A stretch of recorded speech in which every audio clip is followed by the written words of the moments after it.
If Poyer misses this week, Sal, which I feel like when you say week to week, and also it being a hamstring, you know, that seems like it's unlikely for him to play. However, I will point out he did drive to Kansas City once with a punctured lung to play, so maybe there's a chance. If he doesn't play, like how many different people do you think are possible to start at safety? Is it just two? Would it be like Lewis or Hancock, or do you think it's even just Hancock? No, I think it's Lewis or Hancock, and I just think that you have to. The Bills will have to weigh how they want to structure their defense and where they want to kind of have. I think this comes down to Cam Lewis, really.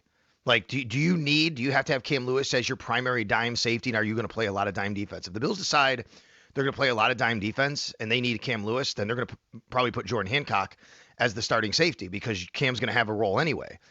Because if you don't do that, then who's your dime safety? Is that Hancock? Because Lewis is the guy that normally plays there. Or the Bills could say, no, we need Cam Lewis at safety. He'll be able to do more disguising. He understands all that kind of stuff, and then they'll figure the other piece out. So I do think there's a question about this, and I know Jordan Hancock had a rough game when he went in. There's no doubt about that.